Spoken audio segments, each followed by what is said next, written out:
trying to figure this out. We got about 69 screens up right now. Yeah, we got a lot. Okay, we got to both try and squeeze in there. I think so. You go this way. All right, what's up, Facebook? And we're on Periscope as well. So what's up to the people over there? Today we are going to be discussing annoying fitness trends and myths that are out there. Common misconceptions and beliefs among the fitness community and people, more so along the people that are outside of the fitness community, that we just wanted to address and go over. This is kind of like a venting episode for trainers here. So the first one I know Tyler personally hates. Let's go over this, buddy. What do we got? Let's go over. So the first one, George and Tim, what's up, guys? Thanks for joining. I get messages all the time of girls that want to lose weight or whatever, and all they say is, I don't want to lift weights because I don't want to get bulky. I don't want to gain a bunch of muscle. I don't want to, and women are just afraid to lift weights because they think lifting weights equates to getting big and muscular, and just not the case. Kalia, how's it going? And it bugs me. The women that are afraid to get big and bulky and lift weights are the same ones that are on Instagram and Facebook looking up these, women fitness models. And if you go look at what they do, all they do is lift weights. So it's kind of a heavy weights too. Heavy weights, yeah. So it's just strange to me that women want to stay away from lifting weights because they don't want to get big, but then at the same time they're idolizing women who lift weights all the time. So yeah, and here's the thing with lifting weights, guys. This is the way I look at it, and whenever I have clients that tell me that they don't want to, female clients that tell me that they don't want to lift heavy weights and get too bulky, here's my answer. The majority of guys out there, men, do actually want to get bulky, right? They have the testosterone to support the muscle mass. They often can eat enough to support the muscle mass, but there's very few guys out there that are actually big and bulky, right? So if someone is out there who, has the testosterone, has the calories to get bulky, and they can't even do it, these guys out there, a woman isn't accidentally going to be able to get big and bulky, right? You don't have the hormones to do it. You don't have the calories to do it. The only way that you are going to get big and bulky per se is if you're eating a ton of calories, lifting a ton of weight, and the calories is a big thing. Plain and simple, if you don't have the calories to grow, you're not going to grow, right? You can lift as heavy as you want. Look at it this way. It's like having a bunch of construction workers at the site, ready to go, but they don't have any lumber. They don't have the supplies. So they have nothing to build with. The workers are there, but you don't have the supplies. So if you're low on calories and don't have the hormones to support it, you're not going to get big and bulky, guys. Right. And not only that, there's plenty of guys I know that spend years and years and years in the gym lifting weights, and look the same. Yeah. Can't put size on. Yep. I was one of those guys for a long time, and it's simply literally the only thing I changed was how much I was eating, my calorie intake. So if I'm a big believer in if you want to get big, you have to eat like you're gonna get big, and most women, you don't do that. So all of a sudden, just lifting weights or something of that nature is not just all of a sudden gonna make you turn into this big monster bodybuilder. It just doesn't happen. Your bodies do not work that way. You don't have the hormones to support it, the testosterone levels. It's not going to happen. Now, there are women who, that just genetically they have the ability to put on muscle a little bit more than other people, and that goes with guys too. Chris, what's going on, buddy? And that's with guys too. There's some guys who can touch a weight and just Phil Heath, for example, Mr. Olympia, can look at a weight and just get massive.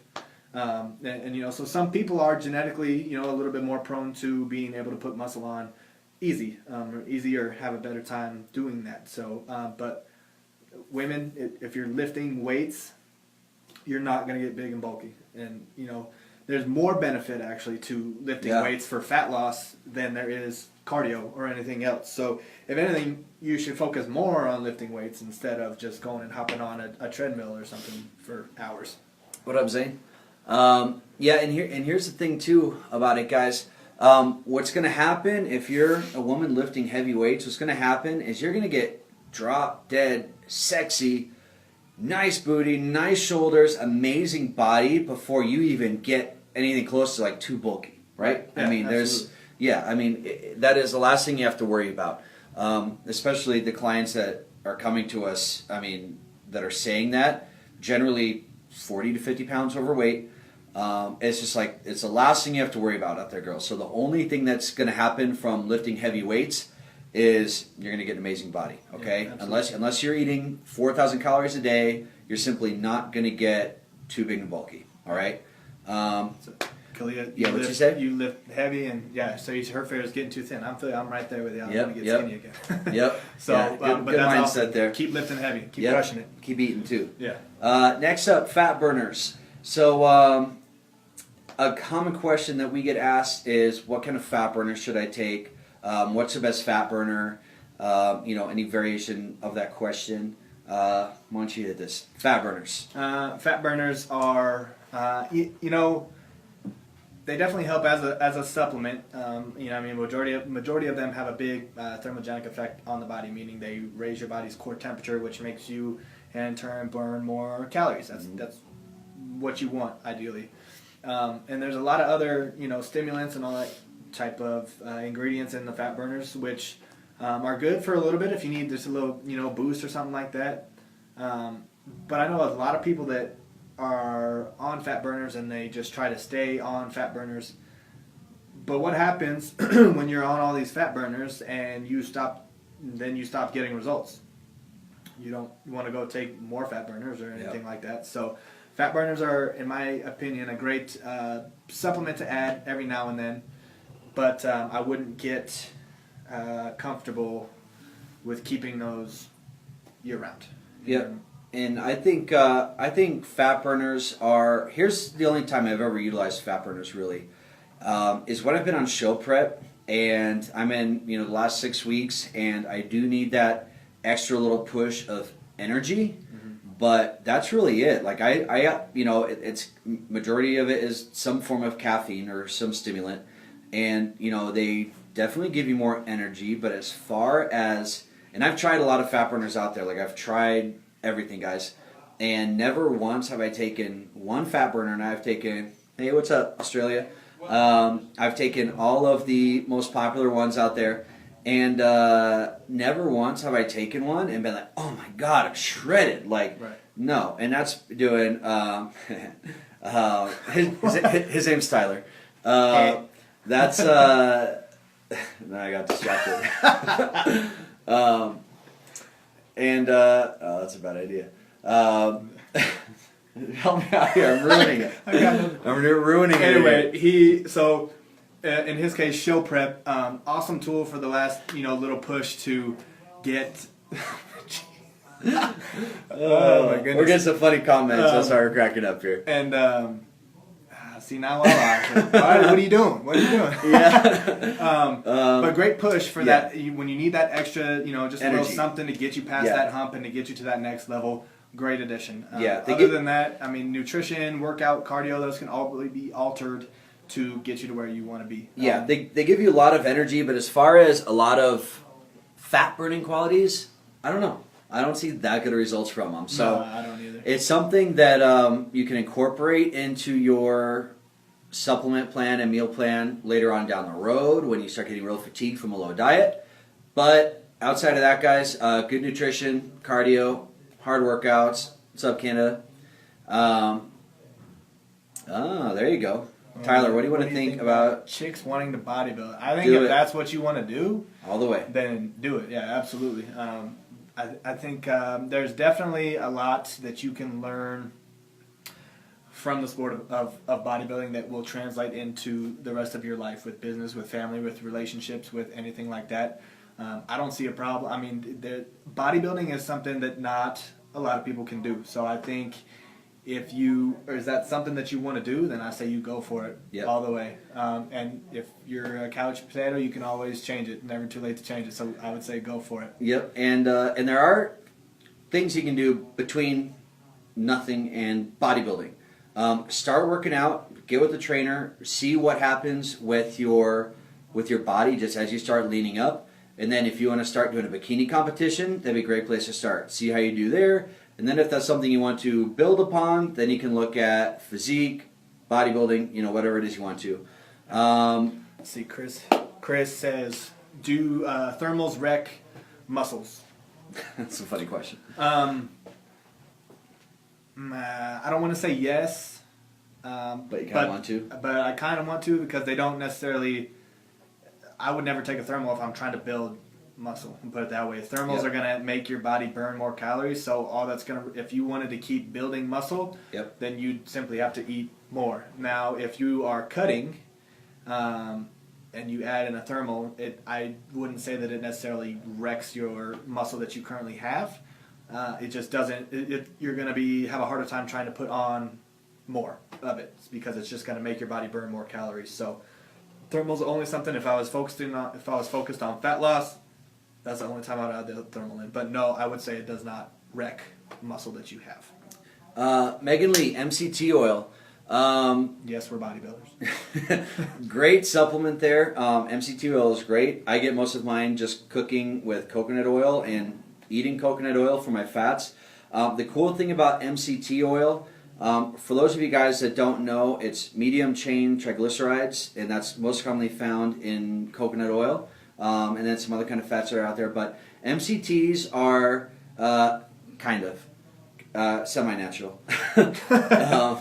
MCTs are a very unique kind of fats in the terms that they can be burned almost as carbohydrates. It's an immediate fuel source. Yeah. Other fats that you take in need to be converted into energy. MCTs are immediately used as energy by your body, much like a carbohydrate would. So if you're on a low-carb diet, if you're on a paleo diet, keto diet, anything like that, MCTs are a great way to get good, quick energy without ingesting any carbohydrates. All right.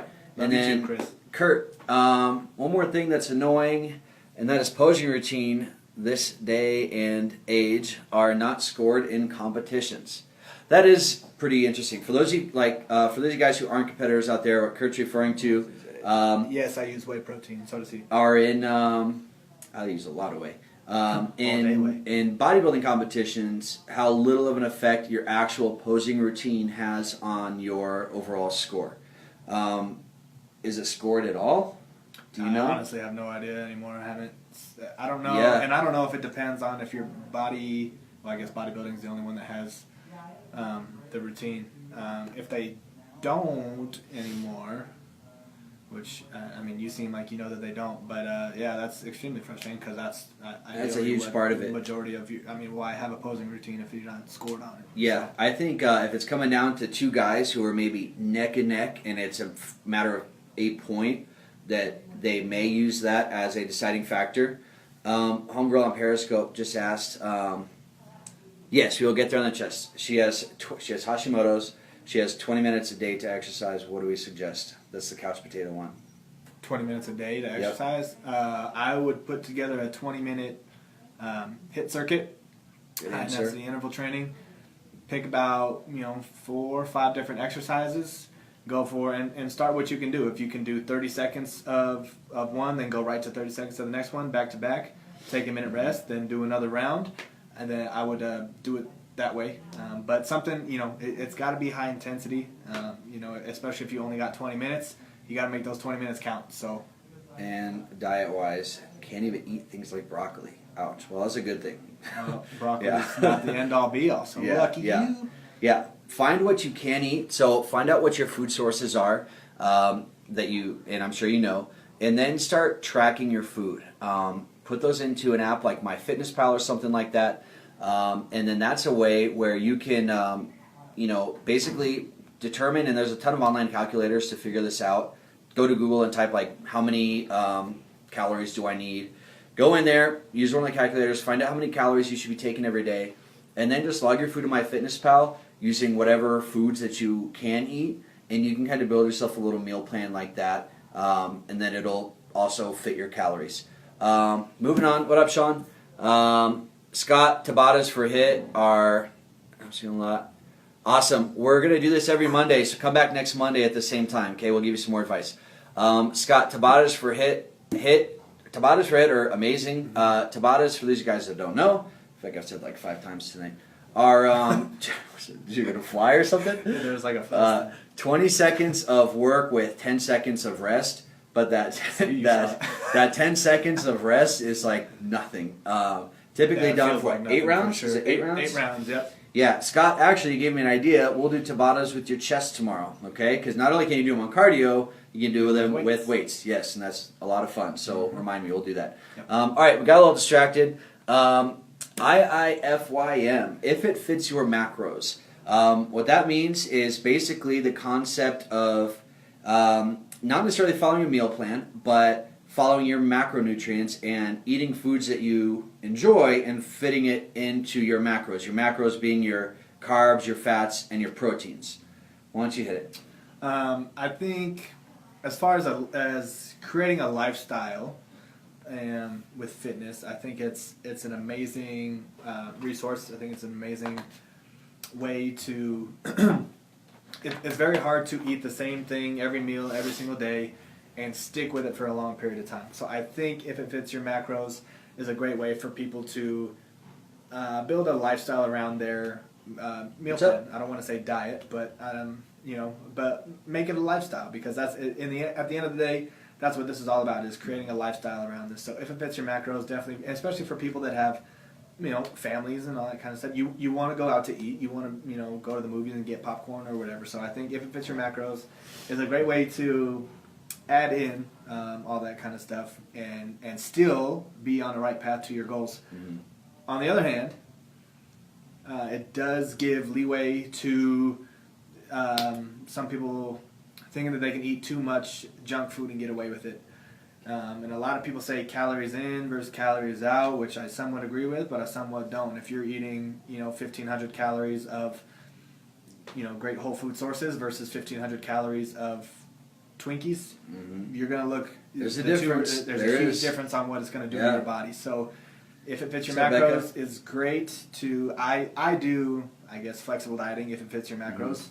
And I do that pretty much year-round. There's times where I get a little more strict when I need to, but year-round, that's basically what I do, so that I am able to go out with friends, go out with family, have a drink every now and then if I want to, or something like that, but still be able to maintain what I'm doing and get to my goals. So yeah, and I think as far as if it fits your macros goes, Becca likes your tattoos. Appreciate it, Becca. As far as if it fits your macros goes, I think that's an advanced tool, is my opinion. You have to have a very firm grasp on food sources, serving sizes, portion control, things like that, and a lot of people don't have that. For my clients just starting off, I've tried everything with my clients. I've tried everything with myself, and I'm constantly experimenting to see what works. For my clients that I've had that are new coming to me, that I've tried putting on to an IIFYM type of diet, never goes well. They don't measure properly. They're not hitting their macros. It's the end of the day, and they're way over on their fats and carbs, and they're not even anywhere where they need to be on their protein. They don't quite have the understanding of how to grasp it. It's an advanced tool, I think. So if you are experienced with nutrition and following a meal plan and things of that nature, IIFYM is a great tool, but in my opinion, I think it's best to start off on a meal plan at least for 8 weeks, guys. You can do that. That's not going to kill you. And then once you've gotten some good results on your meal plan, you're going to have an understanding of how to weigh your food, how to portion your food, what portion sizes look like. Because if you don't have a scale on you and you're at a restaurant and you're trying to do IIFYM, then you're not going to understand how to log your food, portion control, all that stuff. We are trainers that work together and friends. Friends first, trainers together second. Yeah. Gym brothers, I guess. Yeah, gym bros, there we go. So that's my opinion of IIFYM. And it's hard to say. There's another way. I got distracted again. But I would say, and you know, kind of like you said, if it fits your macros, it's kind of hard to figure out in a way. And it's also not for everybody. There's unfortunately some people can't really have the luxury of being able to eat whatever they want. So I think for some people who are, you know, have a hard time with losing weight or anything like that, it's best that you stay on some kind of regimented meal plan that's going to get you better results. Because if you have, you know, and there's, like you said, some people don't know how to portion control. Some people can't just have one slice of pizza, you know, so me. There's me, whole pizza. Yep. So definitely, if you're going to use it, be careful with it. But another good thing about it is it also helps you understand what a lot of the stuff you're eating actually consists of. I mean, a lot of people don't realize, you know, a lot of people, oh, I don't eat too many carbs, but then they plug everything into an app like MyFitnessPal and see that they're eating 200 to 300 grams of carbs a day, which for some people is way too much. Yeah. So there is a benefit to learning about the food that you're intaking. Yep. I think, Becca, we're from Denver. I think everyone should evolve to that. Yes. I think that's probably a good way to put it, because he's exactly right. It has to be something you can maintain. You have to learn, flat out have to learn how to make restaurant food go into your diet and still stay on track. You have to learn that eventually. So it's definitely something that we can evolve to. Kim says, so how do you get a meal plan for someone who is not very creative with food? I do well for a while, then I fall off. Well, I tell people to design a meal plan off of the foods that you like and that you know you can eat all the time, no matter what. So if you love breakfast, then make a lot of your meals a breakfast type meal. You know, there's a lot of stuff that you can do and get creative. And also, you know, I see stuff on Pinterest all the time of, you know, you can put in, you know, whatever kind of meal you like. Let's say you like pancakes. Yeah. You can go on Google, you can go on Pinterest, you can go anywhere. Just do a Google search for a healthy pancake recipe, and you will find 1,000,001 of them. So I would say, you know, figure out what kind of macros that you need, what kind of meal plan you need to be on, and design that meal plan based off of what you enjoy. Because if the more food that you enjoy, the longer you're going to be able to be on that kind of a meal plan. Yep. So just make sure it's stuff that you like and stuff that you can eat, you know, day after day. And Kim, here's my little tip for you. When you fall off and you start eating terrible food, the next day just get back on plan. Right. Okay? Just don't let it go forever. I do that like way more often than I'd like to admit. You know, you start on a program, you have a goal, you're like, okay, time to cut. You start losing all this weight, you're on your meal plan, even doing IIFYM, and then some nights you just are like, screw it, and you go off and eat like crazy. The next day, just get back on. I mean, if I could put any reason to why I've been as successful as I have in bodybuilding and training and all that, it's because I just haven't stopped.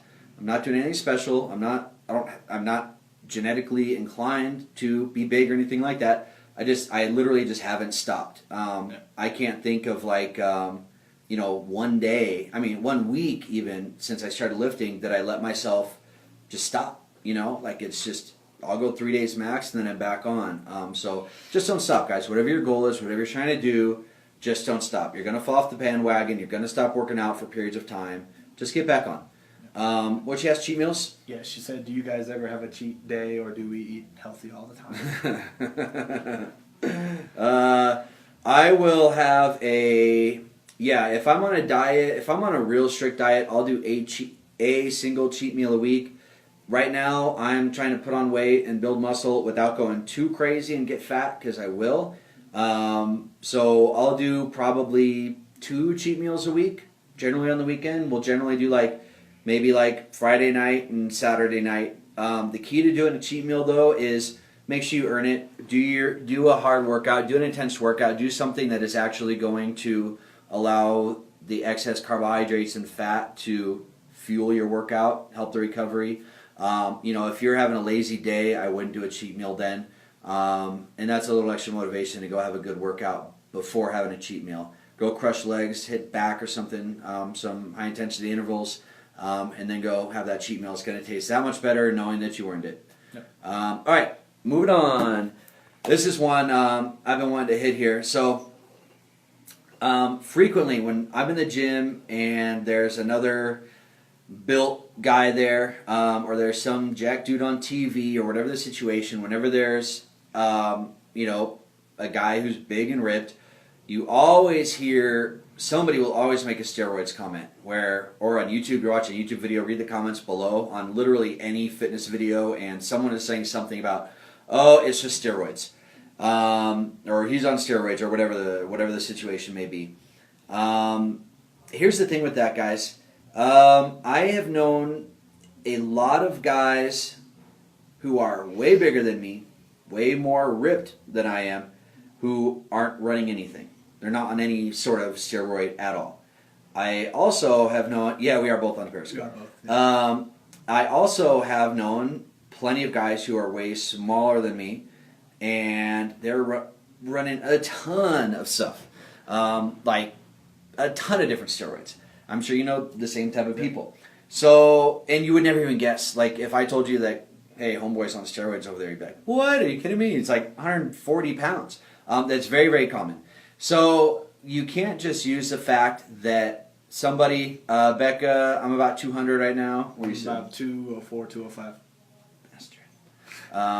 And he's leaner than me too. Not fair. So just don't let the size of the guy automatically just you use the steroid excuse as to how he got that big.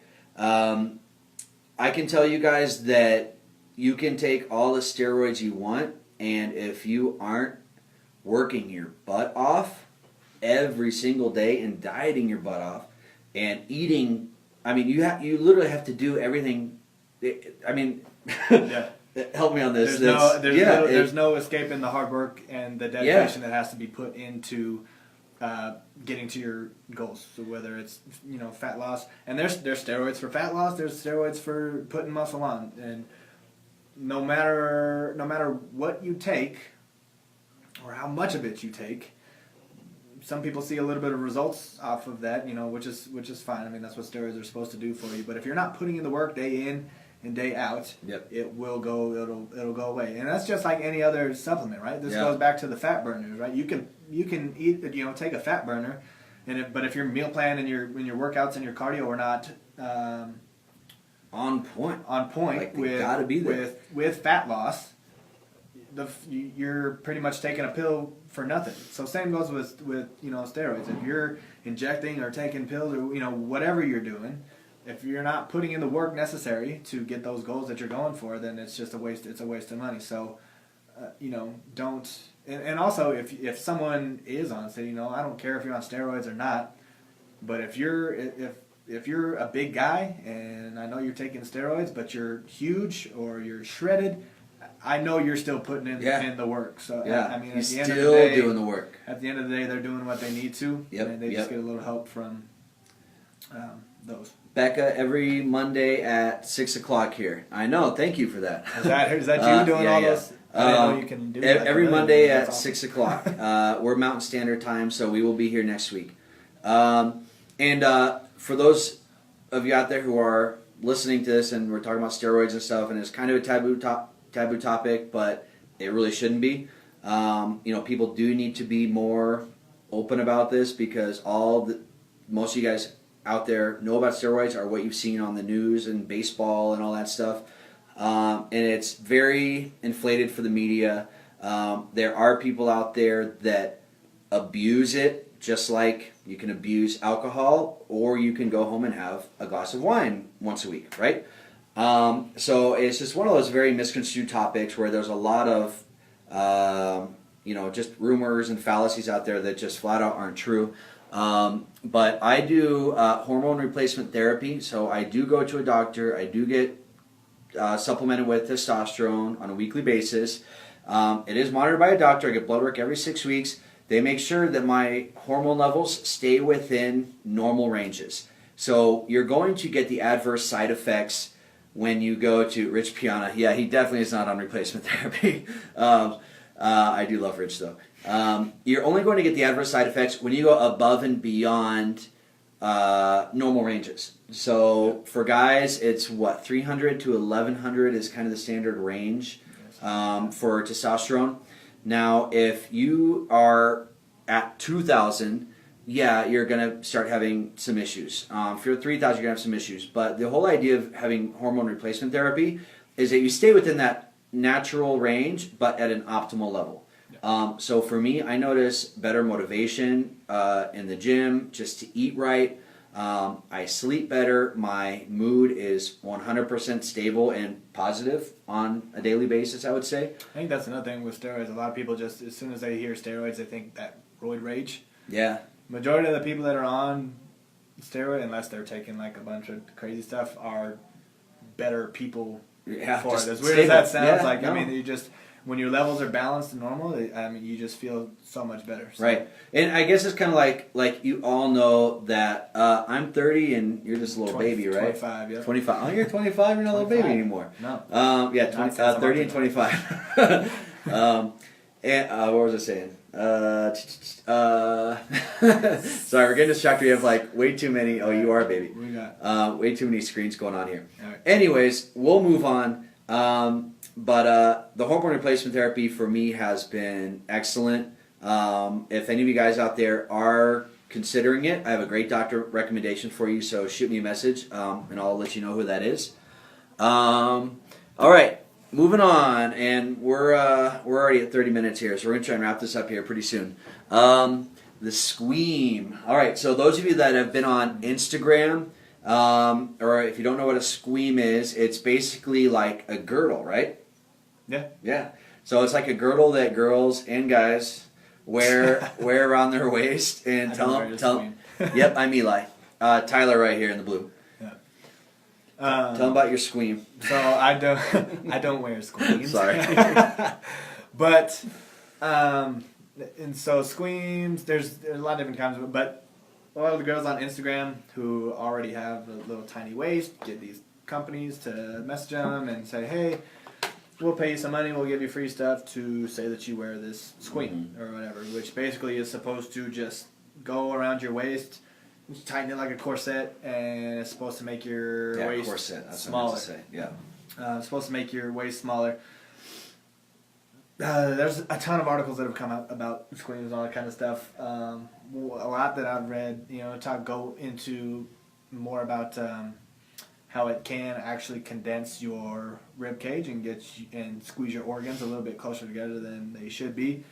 I don't know about that, but that's probably more at the extreme level of people that just tighten it to an ungodly amount. Wear it all the time. And wear it like day and night. So, I don't really know. I don't have much backing as far as success for them. Have you seen them work? Have you used them with any clients or known any clients that have used them? I have not.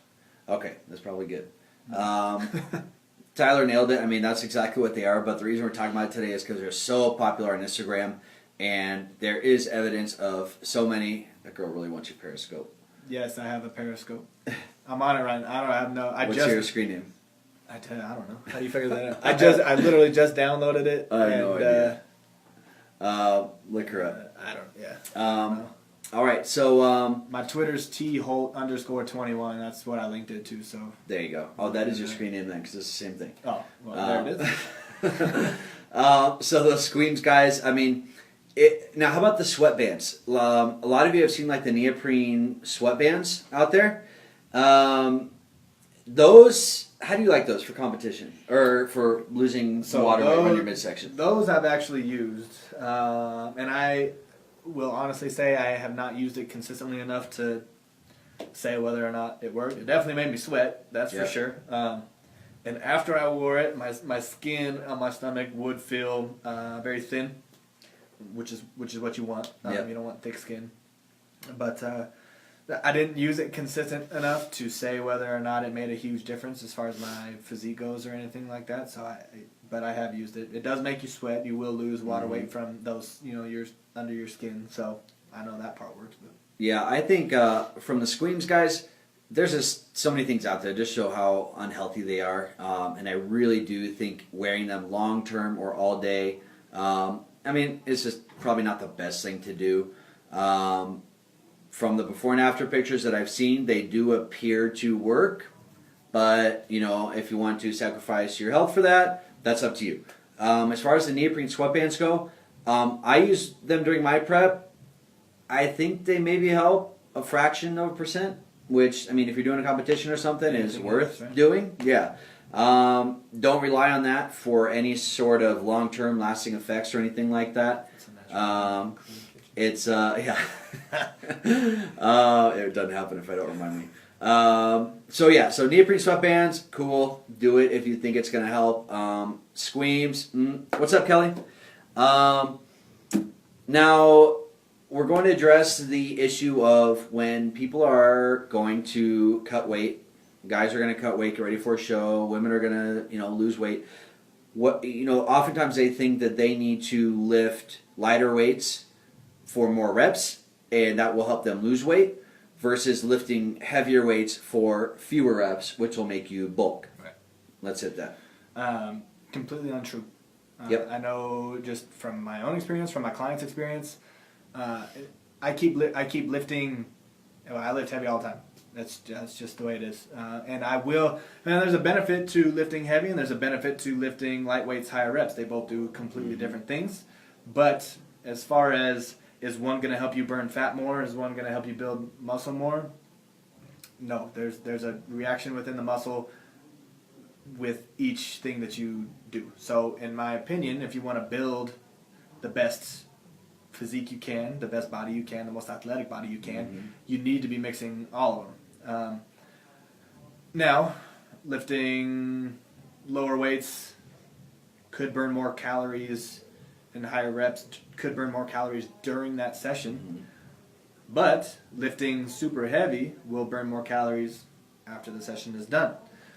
So there's a benefit to everything that we're doing, and that's why it's important that you use both within your program. Now, especially if you're doing a competition or you're cutting down, it's especially important, in my opinion, that you continue to lift heavy, because when you're in a calorie deficit, obviously you want to keep as much muscle as you can. So you need to have that very heavy, not super heavy to where you're going to hurt yourself, but you need to keep a decently heavy rep scheme going to get that stimulate that muscle and keep it activated, keep it growing, and keep breaking it down so that it can continue to grow. So here's my opinion on that. I like hitting the best of both worlds, and here's how you do that. But this is all the time. This isn't just cutting or not.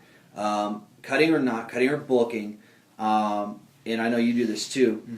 Utilize a lot of drop sets. What a drop set is, if you guys don't know, is when you start off with, say you're doing bench press. You're doing bench press with a really heavy weight. Maybe you can only get 6 or 8 reps with that. It's weird. So you're doing 6 to 8 reps on bench press. You go to failure. You immediately take some weight off so you can do some more. So then next set, immediately right after, you just strip some weight off or grab lower dumbbells. You're going to pump out maybe 10 this time to failure. And then you can drop the weight again, hit some more bench press, and then you're getting 15 to 20.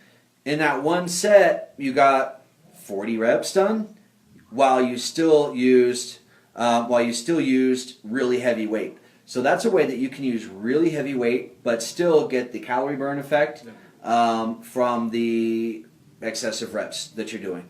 Best of both worlds right there, I think, is probably the best option. And drop sets are such a good tool to use. I use those all year round. Drop set everything, except squats. I don't drop set squats. That hurts too bad. I do. Yep, Tyler does. Guys, so lift heavy all the time, regardless whether you're trying to lose weight or bulk, or you're male or female. Lift heavy weights. Becca wants to know how much we lift. All the weight. All of the weights. We lift them all. I lift every one of them. Russia. What's up, Russia? What's going on, man? Now, that's it, guys. We didn't get any questions this time, but we were rambling. We were kind of all over the place. This was a crazy one. Oh, yeah, we did. If there's any other questions, throw them out there real quick before we get done. Yep. For those of you guys that are on Periscope and Facebook, we will be here every Monday at 6 p.m. Mountain Standard Time. I know you guys are from all over the world, but Mondays at 6. Follow us on Periscope. Likes your tattoo. Thank you. On Facebook. Oh, man. Hey, we covered fat burners already, babe, but you missed it. Have to go back. Yep. Shoot us a message. If you guys need anything, we're here every week. We love giving out free advice. If there's any topics that you would like for us to cover, what's up, Katie? Definitely let us know. All right. So that's it. See you Peace guys out next week. All right. Later. Later.